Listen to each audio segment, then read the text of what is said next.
it's a long one, but um, let's say it's a long process, and also quite unusual because you don't start from, let's say, a half city boy or a small city boy to go and produce wines. That's quite a stretch, but it's also a very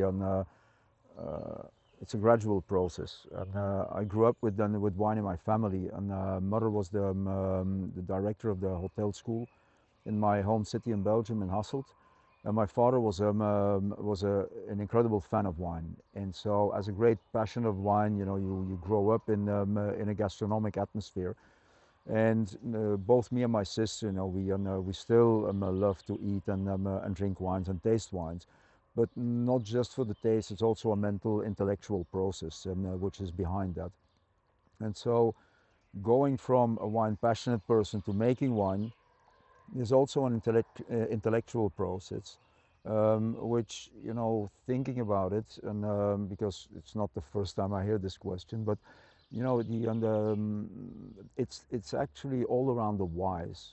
Why this? Why that? Why wood on wine?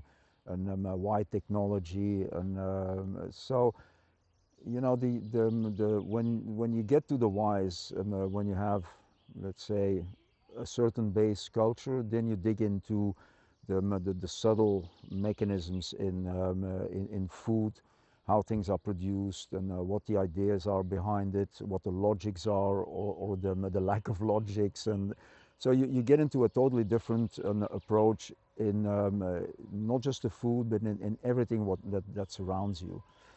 And so for me, it's a gradual process where I ended up, and I'm talking 90s, which means I started making wine in 2001, so that's 10 years before I took the step to produce wine.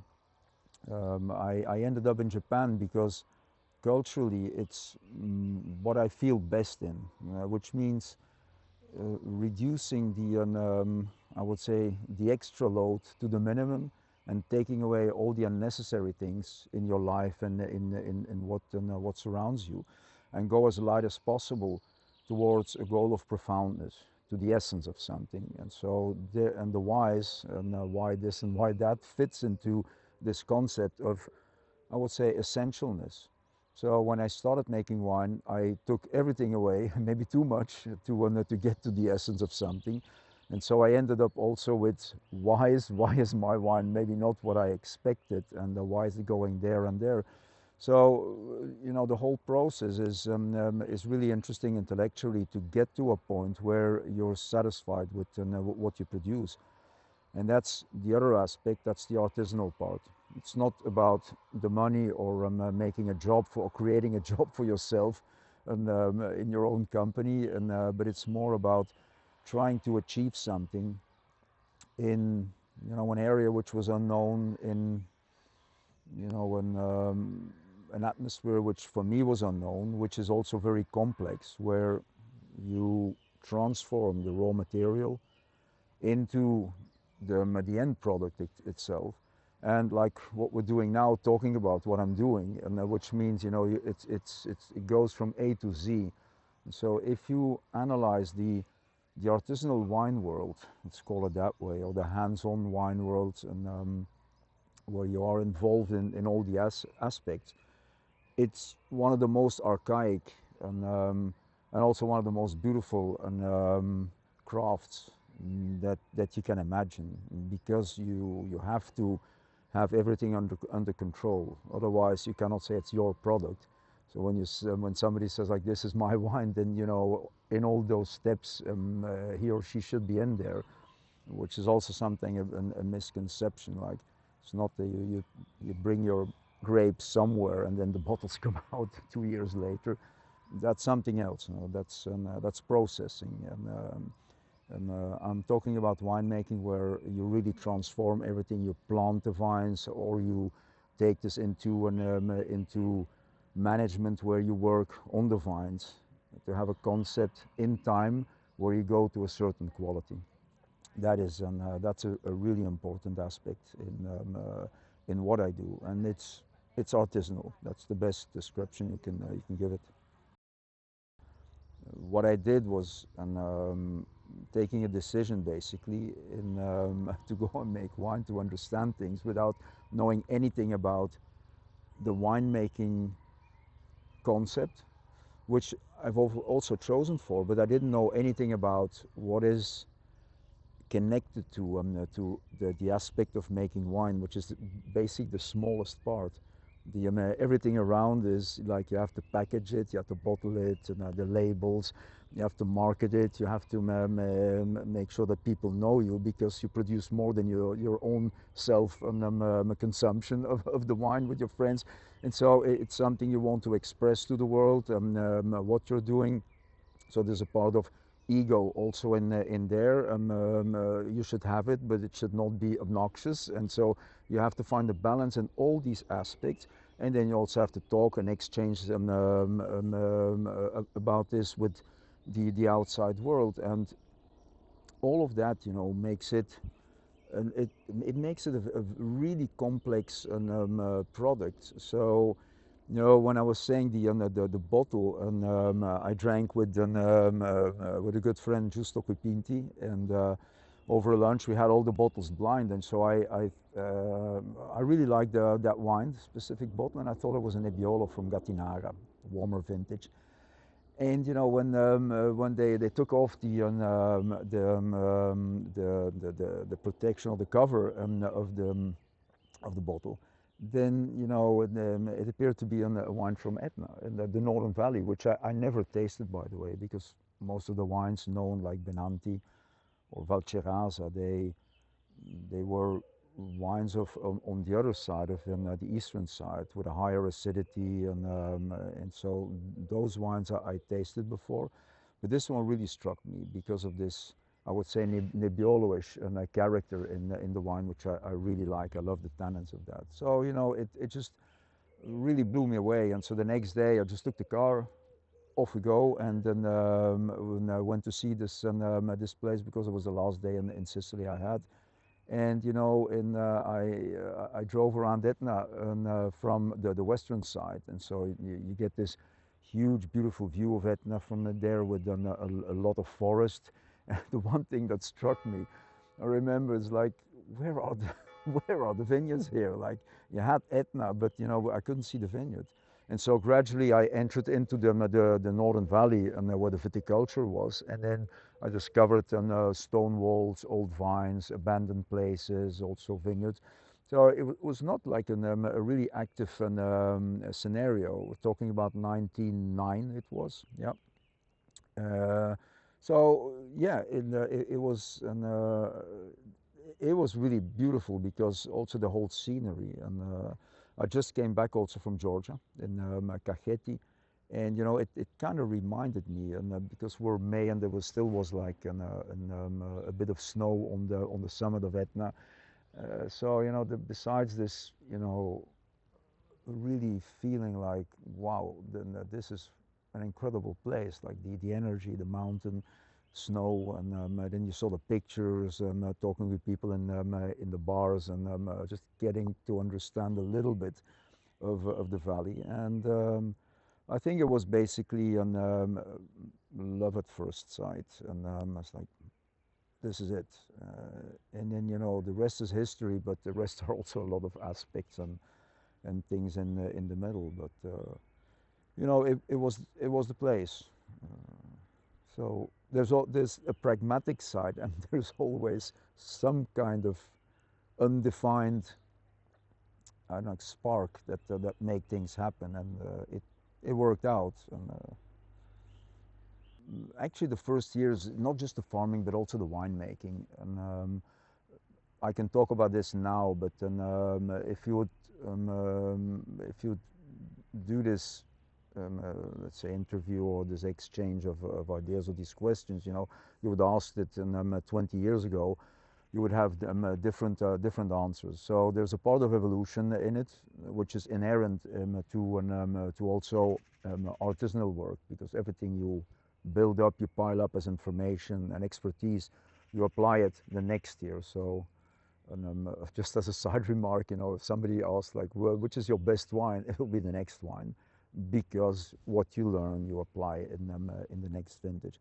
But that being said, it's an the farming aspect was always as hands off as possible, but there are limits. And so you start with an intellectual concept of I'm just going to cut the grass and that's it, which might work in let's say Jura, Burgundy, or up north, but in the south you have a different climate, and the climate there requires that you break the upper surface. I'm not saying in every land on lava soil you do this, and in order for the night humidity to seep into the soil and for the vines to nourish. Like a vine doesn't want water, it wants humidity, and it has to go through the deep root system. So there is a logic to use, for example, grass, but basically the grass it's better in the south to take it away, especially in the growing season. And afterwards is a different thing. So these subtle things, you learn them because you're curious. And here it comes back to the why. And then you ask to the local people, but why do you work like this and why that? And so then you start to filter out, like, do I want 2 kilos of grapes per vine? No, because I want my wine to be concentrated, and so I want less. And you start cutting the grapes down. Some vines they liked that and they handled it. The others they didn't like it, and so they gave more vegetation. So what I'm trying to say here is that when you start, you have to start somewhere. So your intellectual concept is extremely important. Otherwise, you don't have a base point or a base camp, let's say. And from there, you move that base camp up and along the road, and you're more precise. You know the rhythms, all the aspects in the winemaking, and it makes you also a more complete person. Instead of being and starting as a more radical person, you gradually grow into a more complete person. Not saying complex, but complete. And so you use that in a better way to work with nature, understanding what you do. Let's never forget, and that's something important, a vineyard is planted by man. There are no vines in a forest which you can pick the grapes. You can, but I leave that, leave this for birds. And, you can eat that or making marmalade, but not wine. You need enough. So there is a culture about wine. You transform your grapes into a wine. So it's a cultural product, but you need nature for that. You cannot force that, otherwise, you will pay the bill for that. You will leave a scar and not an added value. And, it's like also this park. It's beautiful. It's man-made, but it fits into the trees and everything around. So it's nice to sit in. There's a tranquility in that. Even the church and the bells. It's nice in a way. It's the same with the vineyard. One of the base, I would say, the base principles of what I still like and I apply is that you follow a number of events. Like farming is many times, it's not about imposing, especially viticulture. Farming could be also imposing, but um, if you work well with nature, you have to follow it. You have to read it, listen to it, follow it, and um, act and react to what is given by the rhythm of nature, which is very different year to year, which makes it also challenging. Like you sometimes have very difficult vintages, like in 2023, where it just continuously rains, or in rhythms where you need to do treatments. Otherwise, you lose your fruit. So you work on a whole year to find yourself also in difficulties. But fundamentally, it's not like an industrial process where you work and you set the rhythm, the timing, everything. This is something much more subtle, where you work always, say, after. So which means that you can run out of time to work through some processes, and that's why it's good to have a plan, but it's good to be as flexible as possible, to change it when it's necessary. No, like alpine climbing, it's quite similar in some ways. You know, you can plan very well your route, but while you're climbing, you end up in situations which are, you know, basically unpredictable, and you cannot calculate everything. It's the same thing. So there, you start with a goal, and then meanwhile you have to have your ability and creativity to move around obstacles and difficulties, and that's basically the same thing in a vineyard. You can plan things, and you can be ahead of them at time, and you should be, basically, because, you know, during a growing season you will end up behind with some work, and which blocks you, and that's really hard. Plus the fact, when you talk about the farming aspect, you should never forget we make wine, and so also that should fit into that picture. So sometimes in the growing season you need to bottle, and you are absolutely overloaded with work outside. So you need to rely also on more people. So a full one-man show in winemaking is basically impossible, because you work with a lot more people around it, and so all of that has to also fit into you know, into a bigger framework. So doing everything myself, like I did, like the first 2 years, wasn't really that anymore, because even the second year I had somebody helping me in the harvest. So we were already two. And in the third year, we were not just two, but we were four people. As a small operation, I was doing maybe, no, 3,000 bottles. But with Albarello, you have to work manually. You can't get in mechanically. And then we started mechanizing some processes. Like, I remember we were doing, this is not a farming, but in the cellar, up to 40,000 bottles. And we labeled everything by hand, because, you know, I just felt more logical at that moment compared to buying a labeling machine or something, because it was also fun. But then you notice, like, oh shoot, you know, you're running behind in the vineyards, and so you have to manage your time better, and so you start to find better solutions, which also take away the workload. So you work better, more quality work, and you feel better, because you're a bit more on top of things. And so these are all these processes. So after 7 or 8 years, I went through that, and then you need the space, and then you go through another phase. You invest. You're scared about your investments. Will it work? Will it not work? And then, so it's fascinating, because it's an incredibly complex part. And the farming is one of those elements, but it fits into a whole array of other things. So again, for me, the viticulture part, in a very classic way, where you cultivate your raw material and you transform it, and go and present it, sell it, and market it, talk about it, and you have to be picky about your labels and everything. It's really fascinating. I don't know any other craft that is so complex and so actually gratifying when it works. And no. I don't think my winemaking changed significantly.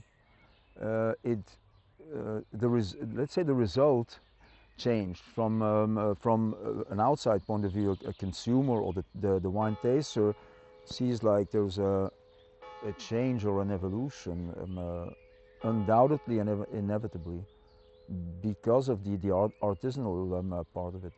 What you learn, you apply, and you change. So if I look at upon it from the producer's point of view, then I see three, you know, big changes. They are mentally important. You, at least for me, and I need some time for something to. It's like coffee filtering, you know. Before the coffee is ready, it has to go through the coffee, and it has to seep in through.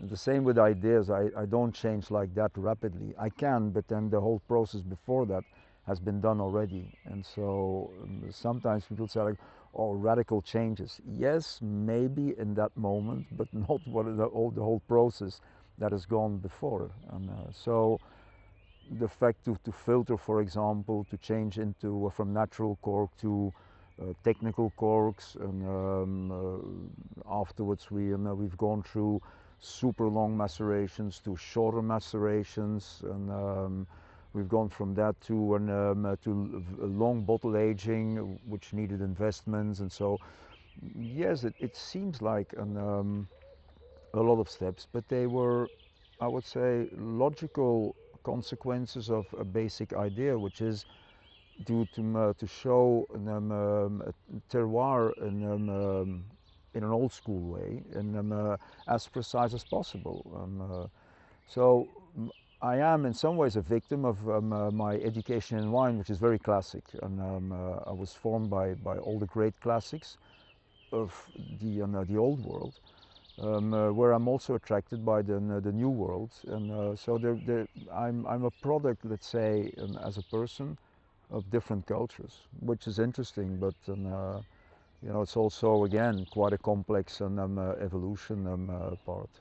So yes, three big steps, I would say, and we're going to the fourth one, which I think is getting to lowering the yields, which is a big program for this year and the next years, because you don't do these changes like boom, you change from one year to another and you have your result. No, the vines, they are the vegetal mirror of the human body, and so they need time. So if you change something, as we train, the result of training is in 2 or 3 years, and when your body adapts to it, your training, and you have the result afterwards. Same with the vine. So you can trim this year, but the result is when you constantly trim it for 3 years, the third year and the fourth year, you have your result. So that's what we will be doing for the next years. But in order to do that, I needed 15 years or 20 years of time, let's say, intellectually and also with the knowledge of a vine to understand it and where I can bring that without forcing it into something it will never be able to produce. So that it just simply takes a lot of time, the whole process. Well, I don't. I don't taste like a technical person. In the cellar, I do. In the cellar, when I taste my wines, and from the tank, you go for the flaws and for the off parts, and that's, I would say, relatively easy. What is more difficult sometimes is, from a technical point of view, that a wine goes through phases. You have to understand also your wine, so you can judge in this moment, but you don't really know what the result will be in 2 months afterwards, the change of season and the effect. And well, I do now, but let's say when I started, I didn't.